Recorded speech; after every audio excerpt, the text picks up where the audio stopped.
This happened a few weeks ago. I was a 32-year-old nurse working long, tiring shifts at the hospital. Those late-night drives home along empty backroads helped me clear my head. I thought I knew those roads well, but that night changed everything. It started like any other drive. The moon hung high, bright against the dark sky. The trees loomed on each side, their shapes merging with the night. I felt exhaustion tugging on my eyelids. I kept it together, hands 10 and 2 on the wheel.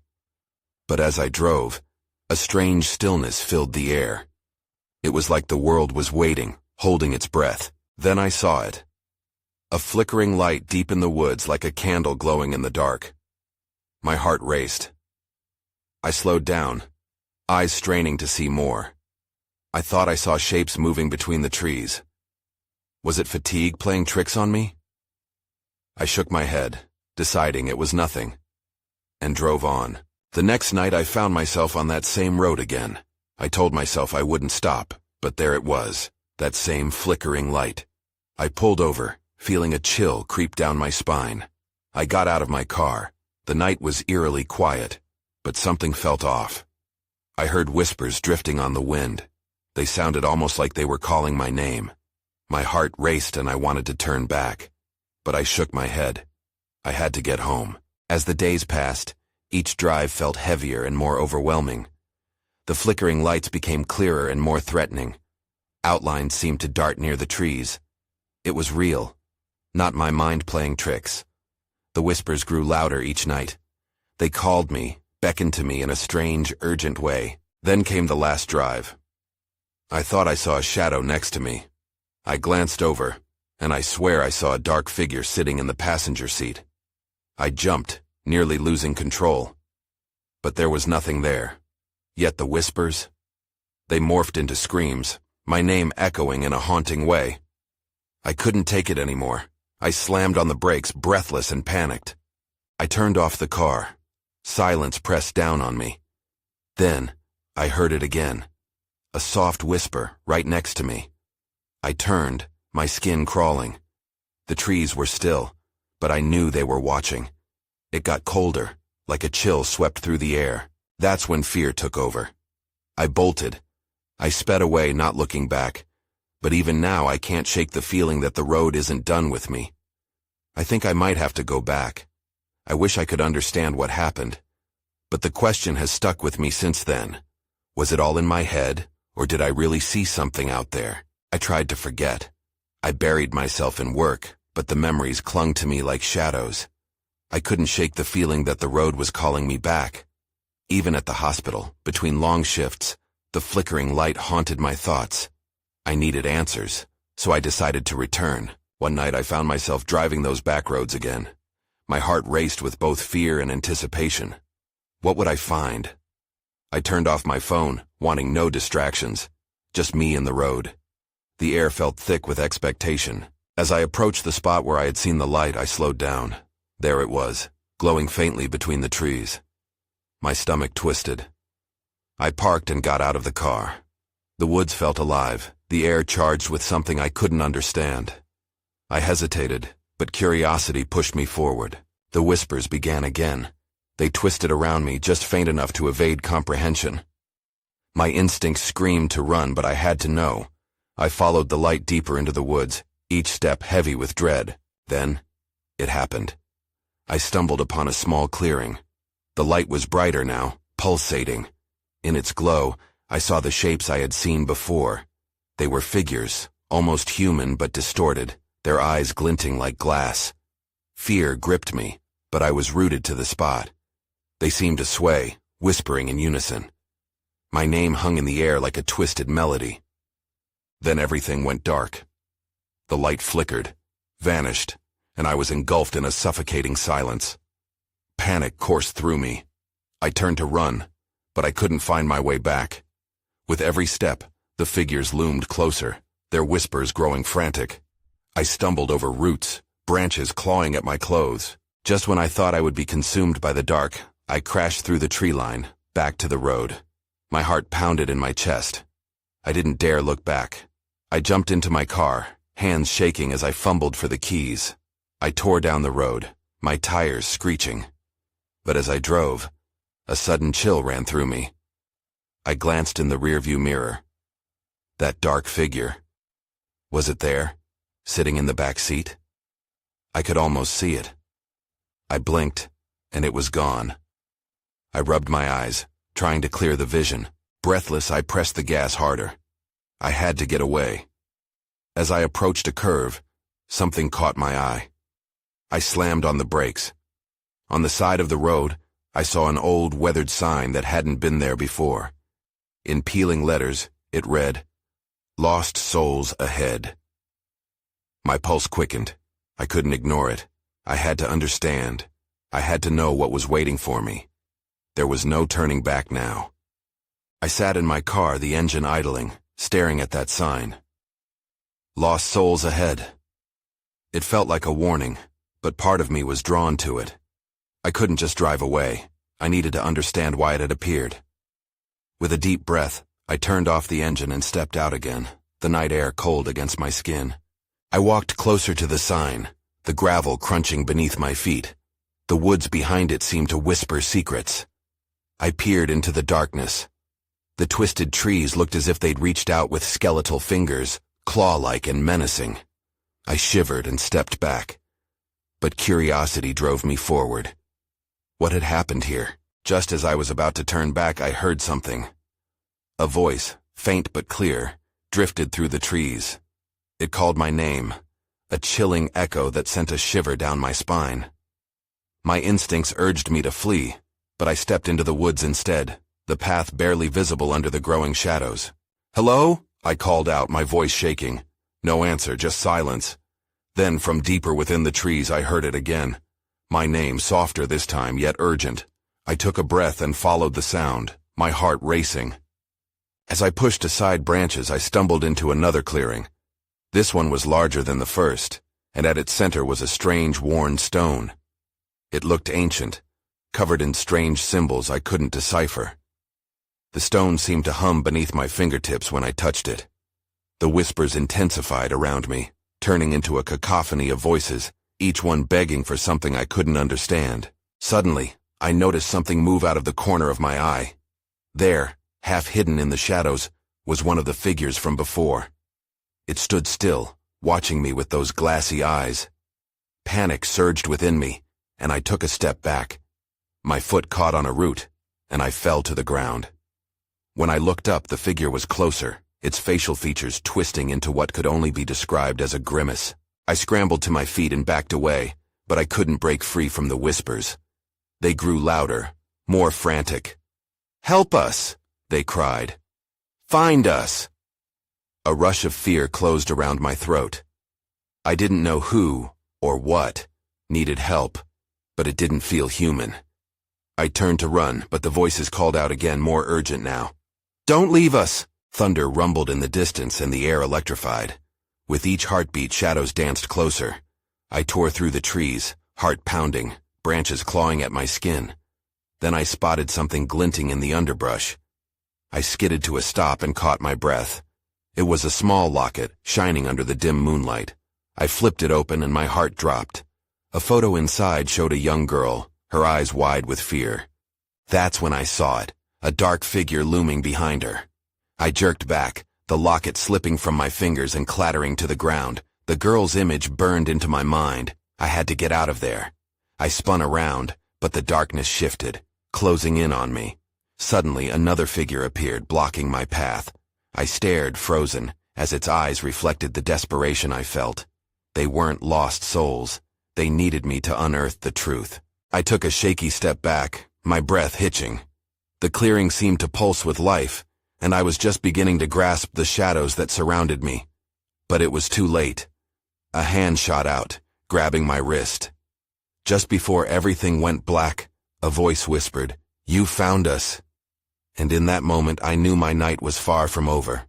I woke up on the cold forest floor, gasping for air. The darkness pressed around me, thick and suffocating. My heart raced, pounding loudly in my ears. I blinked, trying to focus, and slowly the blur of trees came into view. The clearing was empty now, the strange stone nowhere in sight. Had I imagined it all? The whispers, the figures, I pushed myself up, my limbs heavy and uncooperative. A shiver ran down my spine as I scanned the shadows, half expecting something to lunge at me. But there was nothing. The eerie calm felt deceptive. I wiped the sweat off my brow, catching my breath. I needed to get out of here. I stumbled to my feet, and as I turned to leave, the locket caught my eye, still glimmering on the forest floor. As I reached down to pick it up, my fingers grazed something else, a torn piece of fabric snagged on a jagged branch. It was a child's clothing, frayed and dirt-stained. It struck a chord deep inside me, a sense of dread that climbed back up my throat. The sudden sound of rustling nearby froze me in place. My heart dropped as a hulking shadow moved through the trees, and I instinctively backed away. My feet found the path again as I turned to run. I had to get back to my car. I couldn't stay here. The branches whipped at my face as I darted through the woods. I barely recognized where I was going, too focused on the noise behind me. It was closer now, the sound of breathing, low and ragged. "Stop!" I heard a voice shout. But it wasn't the gentle call of the souls I had heard earlier. This was harsh and demanding, and it sent a wave of panic coursing through me. I broke through the last of the trees and stumbled into the open space where my car was parked. But as I reached for the door, a chill slid down my spine. The sign was still there. Lost souls ahead. But now it seemed to pulse, a silent threat. I whipped around, expecting the looming figure to emerge from the shadows. But what met my gaze was a young girl standing a few feet away. Her clothes were tattered, just like the fabric I'd found. But her expression was serene, as if she had been waiting for me. "Who are you?" I asked, my voice shaky. The fear in my chest twisted tighter. She stepped forward, and I could see her face was eerily calm, yet sadness haunted her eyes. "Help us," she said, her voice soft but filled with urgency. "You have to help us before it's too late." Before I could respond, a dark shape loomed behind her. It stretched out a hand, fingers curling as though begging. It was the figure from the locket. The urgency in the girl's tone echoed in my mind. I had to decide, run or fight. But whatever I did, I knew I couldn't ignore those eyes pleading for help. Then, just as quickly as they appeared, the shadows around the girl thickened, swallowing her up. I turned back to the car, panic surging as the realization hit me. This wasn't just about shadows and whispers. I was tangled in something much bigger, something that needed to be unearthed before it consumed me too. With no more time to think, I fumbled with the keys ready to escape. But a foreboding voice whispered in my ear, "You won't leave this place the same." I closed my eyes and held my breath, heart racing as I prepared to face whatever awaited me. As I stood frozen, clutching the car keys in my trembling hand, an electric charge surged through my body. I was torn between the urge to flee and the nagging need to understand what had just transpired. Just then, a sudden chill in the air whipped around me, and I felt a presence just over my shoulder. "Why won't you help us?" The girl's voice echoed again, but this time it came from all directions, ethereal and haunting. My breath hitched, and I turned, desperate to find her. But she was gone. Instead, I saw shadows flickering, coiling around the trees, stretching out toward me like dark fingers. I stepped back, heart pounding, and instinctively raised my hands in front of me. "Stay back!" I shouted, even though I couldn't tell who or what I was addressing. The fog of confusion had sunk deep into my mind. I needed to leave, but I felt a pull, like I was being drawn into the heart of the darkness surrounding me. Then, from somewhere off to my right, I noticed a flicker of light. I squinted, narrowing my focus, and saw a single flame flickering among the trees. My mind raced. A fire meant someone, or something, was there. Curiosity and fear collided within me, igniting a reckless impulse. I stepped cautiously toward the light, trying to ignore the chill crawling across my skin. The whispers grew louder, swirling in an incomprehensible chant.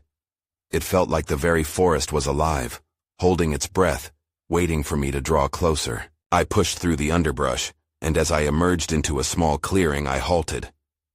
The flames illuminated a crude, makeshift altar piled high with bones and scraps of fabric, just like the ones I'd seen before. A dread filled my chest, but I couldn't turn away. The ember's glow flickered against the night, and there, among the offerings, was another piece of tattered clothing. My heart raced. Was this another child's garment? I felt sick, remembering the girl's plea. Just when I thought I might scream, a small movement caught my eye. A figure knelt at the altar, its back turned to me. My instincts screamed at me to run, but I was rooted to the ground. A soft sob broke the air, chilling my bones. I cleared my throat. "Hello?" The figure turned slowly, revealing a face twisted in grief. It wasn't the girl from before, but a woman, her eyes wide and terrified. "You shouldn't have come here," she whispered, her voice trembling. "They see you now." Before I could respond, the shadows thickened again, swirling around the woman, who stumbled, grasping for something that wasn't there.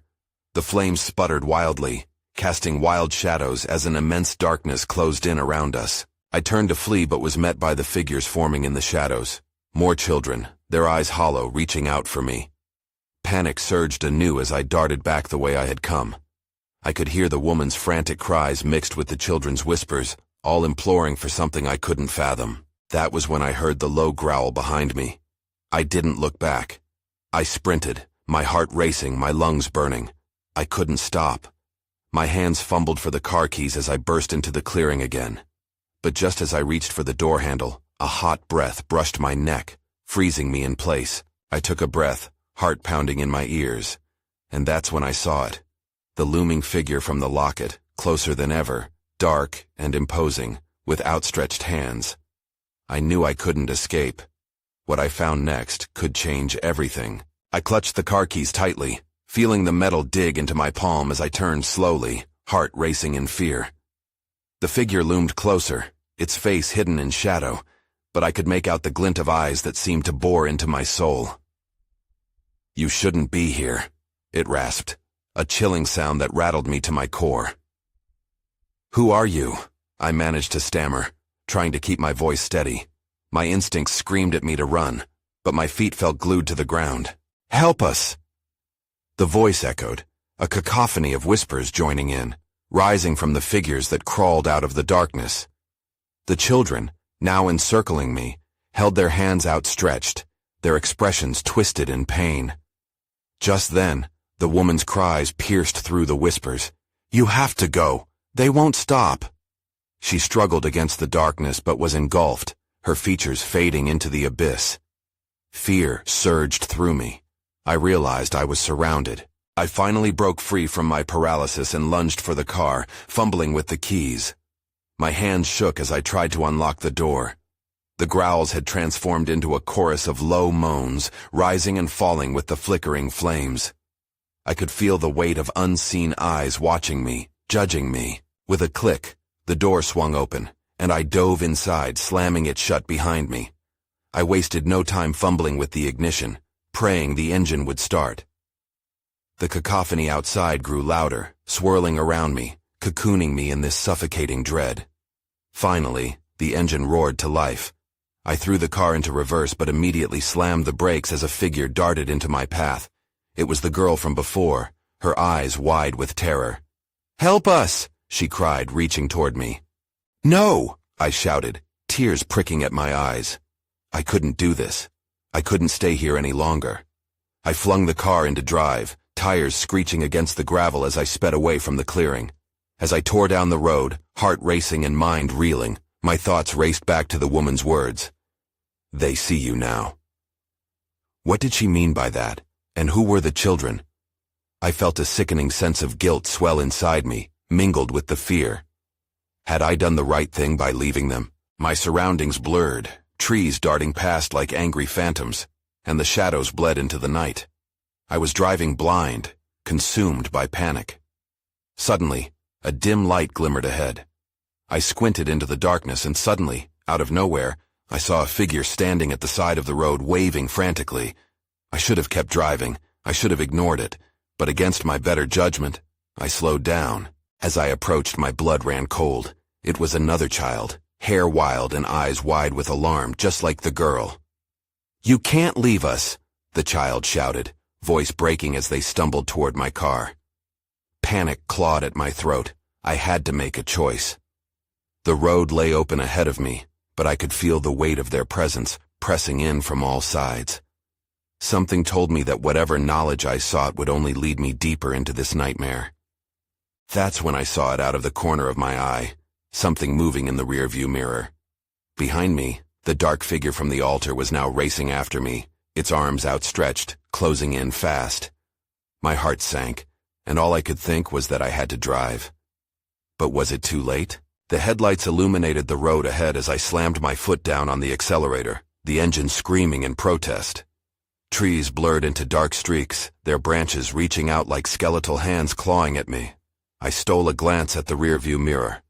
The figure was still behind me, its form growing closer with each passing second. I gasped, gripping the steering wheel tighter. "What do you want from me?" I shouted into the night, half expecting an answer. The air felt thick with dread. I knew I had to focus on the road, but my mind whirled with questions.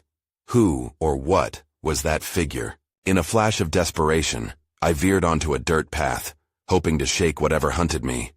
The tires kicked up gravel, the car rattling as I careened down the unfamiliar trail. I could barely see a thing, but the thought of that shadowy figure closing in on me, eye on my mind, pushed me onward. Up ahead, I caught a glimmer of hope. The outline of a small cottage barely visible through the trees. My options felt razor-thin: drive into the unknown, or seek refuge. I chose the latter, heart pounding as I pulled into the driveway and slammed the car into park. With trembling hands I stepped out, looking around for any sign of life. The cottage appeared abandoned, windows dark and door ajar. My breaths came quick and shallow, thoughts racing. Was this safe? I couldn't shake the feeling that I was making yet another mistake. Suddenly, a loud crack echoed through the night as the dark figure emerged from the tree line. I froze, eyes widening in fear. It paused at the edge of the clearing, seeming to hesitate, as if it sensed my presence. My pulse quickened. This was a whole new level of terror. I darted for the door, pushing it open cautiously. Inside, I was hit by the musty scent of old wood and dust. It felt like time had forgotten this place, and part of me wanted to turn back. I crept in, straining to listen for any sound beyond the pounding of my heart. There were remnants of a family, photographs hung crookedly on the walls, faded memories caught in dull frames. I hesitated at one in particular, a group of children with smiles that twisted into grimaces in the dim light. Something about it felt wrong. That uneasy feeling settled deeper inside me. Then I heard it, a scratching noise, followed by a faint whimper. My breath caught in my throat. Was it another child? I moved cautiously toward the sound, each step heavy with dread. Around a corner, I found a door slightly ajar. With shaky hands, I pushed it open. Inside, the room was empty, save for a small, crumpled figure curled up in the corner. It was a boy, no more than 6 years old, trembling and covered in dirt. His eyes were wide and filled with fear. "Help us," he whispered, voice cracking. Before I could respond, a chill raced down my spine. The door slammed shut behind me with a loud bang, plunging the room into darkness.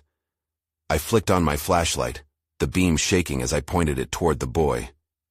That's when I heard it, the low growl, echoing from somewhere deep in the shadows. It wasn't just the dark figure anymore.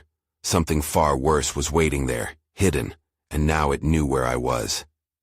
I spun around, heart racing as the darkness seemed to close in on me. I realized I was no longer just a bystander. I was a part of whatever nightmare this was turning into, and I was running out of time. I stumbled back, my flashlight beam flickering against the peeling wallpaper. The growl echoed, low and sinister, a warning I dared not ignore. I glanced at the boy, his small frame trembling. "What's in here? What do we do?" I barely managed to whisper. He didn't seem to hear me, his gaze fixed on the shadows gathering in the corners. "It's coming," he murmured, voice barely above a breath. "You have to hide." My heart raced as I scanned the room for a place to conceal myself. The dark figure outside, and the unseen terror inside, twin menaces closing in from both sides. I dropped to my knees behind an old rickety dresser, pressing myself against the wall. My hands shook as I held the flashlight steady, illuminating just enough of the room. That's when I saw it. A disturbance in the darkness, a movement. Whatever was lurking seemed aware of us, as if drawn by the boy's presence. A chill crawled over my skin. Panic threatened to consume me, but I forced myself to stay quiet. The boy crawled closer to me, his small body quaking. "Please don't let it take me," he begged, tears slipping down his dirty cheeks. I wanted to promise him I wouldn't, but I felt just as helpless as he did. The growl grew louder, reverberating through the room, almost like it was sniffing the air. I could barely breathe, the smell of mildew mixing with something metallic. I felt a weight pressing upon my chest. Suddenly the door rattled, a low thud shaking the old wood. I glanced toward it, half expecting it to burst open. "Stay quiet," I hissed at the boy, hoping against hope that he would listen. The sounds intensified, heavy footsteps outside. It was almost there.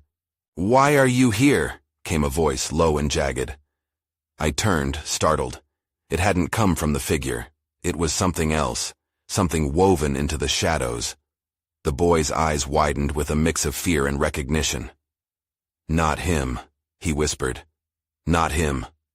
I looked at the boy and back toward the door, the dread rising in my throat. The silhouette of the figure now loomed in the light spilling through the door frame, casting an elongated shadow across the room. With one swift motion it charged. I lunged, grabbing the boy and dragging him deeper into the shadows of the room. My heart hammered as I fought through the confusion, every instinct screaming at me to escape. I couldn't let this dark entity take him. But then I realized something. It wasn't just trying to find us. It was seeking something. Or someone. A cackle split the air, chilling me to the bone. "You have what I need," it taunted. "And you can't hide from the darkness." I pressed the flashlight firmly against the boy's shoulder, desperately searching for any escape route. The shadows thickened around me, twisting and curling like tendrils. Time was slipping away, and I had to think fast. My hand brushed something cold and metallic beneath the dresser. A key. Could this be the answer? A chance to unlock whatever trap this haunting place held? I had to try. I had to find the door that went beyond the darkness. Then the growl erupted again, closer now. I took a deep breath, adrenaline surging through my veins as I whispered, "We need to move." I clutched the key tightly in my hand, its coldness grounding me for a moment. The boy looked up at me, confusion mixed with desperation in his eyes. "What do we do with it?" he asked, voice trembling. "Just stay close," I whispered. "I don't know, but it might be our only chance." I crawled toward the back wall of the room, the shadows still thick and shifting. I had to find the door that matched the key, if it even existed. I scanned the room, the faint beam of the flashlight cutting through the darkness. The sound of heavy breathing accompanied the growl, both echoing behind us like a predator ready to pounce. "Over there!" the boy pointed, his finger shaking. I followed his gaze to a small, barely noticeable door set into the wall. It was so dark I hadn't even seen it. Fear clutched at my gut as I moved closer. "Keep your voice down," I cautioned, but I wanted to reassure him to give him hope. "Let's see if this works." I approached the door, the key heavy in my palm. I glanced back over my shoulder, half expecting the shadow to leap at me. The growl was louder now, more urgent. It was close. I could feel the air shift around me. With a shaking hand, I inserted the key into the rusty lock. I paused, breath catching in my throat. "Please work," I murmured. I turned the key, and there was an audible click. The door had unlocked. I pushed it open just as a heavy thud reverberated through the room. The door creaked loudly on its hinges, but I couldn't wait. "Go!" I shouted, shoving the boy through the gap. We stumbled into a narrow corridor, its dampness pressing against us like the fear that was still alive in the space behind us. It felt claustrophobic, but at least it was a step away from that creature. The boy looked up, his wet cheeks still glistening in the faint light. "What now?" he asked, panic lacing his voice. I had no plan, no clear escape. I glanced behind us once more, and I couldn't help but look back. That's when I saw it. Shadowy figures forming in the doorway we had just escaped, their movements impossibly fluid. It was as if the darkness itself was alive, writhing and reaching for us. I shoved the boy forward and whispered urgently, "Keep moving. We need to find a way out." We crept further into the corridor, the air thickening with an acrid odor that made me gag. "It's not far, I can feel it," I lied, hoping to push my own panic aside. "We'll be fine." We barely made it 10 steps when the growl turned into a terrifying roar that echoed off the walls. The shadows lengthened, creeping toward us at a relentless pace. Suddenly, a soft light appeared ahead. "There!" I gasped, seeing the glimmer of what looked like another door. The urgency coursed through me, and I grabbed the boy's wrist, pulling him along. But just as we reached the door, it slammed shut. A laugh rang through the air, cruel and mocking. "You think you can escape me?" the unseen voice sneered, making my skin crawl. The boy clung to me, his eyes wide with fear. "We're trapped," he shouted, but I refused to believe it. There had to be a way. We had come this far. I wasn't about to let it end here. Then I felt it. A rush of cold wind. The shadows recoiled, the laughter fading for a moment. My instincts kicked in. "Push!" I yelled, slamming my shoulder against the door. It didn't budge. But that chill in the air? It was building, swirling around me. Maybe it wasn't just a breeze. Maybe it was something more. I could feel my heart pounding as I slammed my fist against the door again. "We need to get out!" And then, I heard the soft sound of chains rattling in the distance. My heart sank. More threats were lurking in the dark. Would we be able to escape whatever was haunting this place? Or would the shadows swallow us whole? The key was still in my hand, a solid weight in the chaos, and desperation surged within me as I slammed my shoulder against the door again. "Let us out!" I screamed, the urgency of the moment fueling my every movement. My heart raced, and as I pulled the boy close, I whispered, "We're not giving up." The cold wind intensified, swirling around us in a sudden gust that pulled at my hair and clothes. It felt alive, a chaotic breath from whatever darkness lay beyond. The shadows around us seemed to retreat, just for a moment, and I seized the opportunity. "Push!" I shouted, and threw my weight against the door with all my strength. With a fierce creak and groan, the door burst open. A blinding light flooded in, and for half a heartbeat, I thought it might consume me. But the light was warm, inviting, a stark contrast to the palpable dread that had gathered in the chamber before. "Go!" I urged the boy, shoving him forward into the light. We rushed through the threshold, and suddenly we were outside, the night open around us, the air crisp and alive. I looked back, half expecting the shadows to follow, but a barrier seemed to have formed. The dark figures paused at the entrance, their contorted shapes flickering uncertainly as if unsure how to proceed. "Where are we?" the boy asked, his voice trembling with a mixture of fear and relief. I couldn't answer him right away, still processing the escape. We were in a clearing, surrounded by tall trees that loomed like ancient sentinels. No sounds of whispering filled the air, just the soft rustling of leaves as if the world itself were catching its breath. I don't know," I admitted, breathing heavily. But as I scanned the area, my gaze drifted toward a familiar flicker of light between the trees. The same light I'd seen earlier, bright and insistent. My heart dropped, an instinctual pull drawing me toward it. "Stay here," I warned the boy, trusting my gut despite the turmoil within. He nodded, trembling, his small frame still haunted by the specters we'd just escaped. I stepped cautiously toward the light, my pulse quickening with each step, memories of whispers and shadowy figures flooding my mind. Was I heading back into danger, or was this light a beacon, bidding me forward for answers? As I neared, the trees opened up to reveal an almost ethereal glow, illuminating a space where the ground was littered with old photographs, splintered toys and pieces of clothing, echoing the tattered remnants I'd found before. They all seemed to whisper stories of lost children, lost souls, echoing like faint cries for help. Clutching the locket tightly, I knelt down, feeling bile rise in my throat as I examined the artifacts. Each piece resonated with a dark sadness. I could almost hear their voices urging me to piece together what happened. "You have to remember," whispered a voice jarring me. It was faint, barely a sound, twisted in the wind. I spun around, heart racing, but I was alone. A gut instinct told me understanding the past was key to saving the present. I turned to the boy, who had cautiously crept closer, eyes wide with concern. "I found something," I announced hesitantly, revealing the locket, its cold metal warm against my palm. "I think this belongs to one of them." The boy's eyes flicked to the photographs scattered around, studying the faces. Lost children, including the girl haunting my every step. "They want us to find them," he said softly. "They need someone to hear them." We locked eyes, the weight of our shared mission settling between us. We had narrowly escaped, but the darkness still loomed. With a shared moment of determination, we each grasped a small item from the ground. The boy a frayed piece of clothing, and I the locket. Then, I felt something shift in the air, a familiar coldness creeping back as shadows deepened around us. It wasn't over.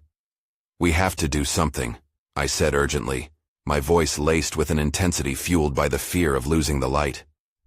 "Return them," the boy whispered, and I nodded, a sinking realization washing over me. "Return what?" I asked. "Everything they lost," he replied, eyes full of purpose despite his fear. Somewhere deeper in the forest, footsteps approached. A growl thrummed in the distance, the shadows beginning to whirl again, hungry. And I understood. We had to confront this darkness, not just for our sake, but for those lost to it. "Together," I told the boy, and he nodded, a fierce glimmer of courage in his eyes. We couldn't unravel everything, but perhaps we could draw a line against the terrifying unknown. Perhaps as we moved forward, we'd find a way to reclaim their stories, their echoes fading into the darkness. We stepped back toward the shadows, hearts pounding, locket in hand, knowing our journey was only just beginning.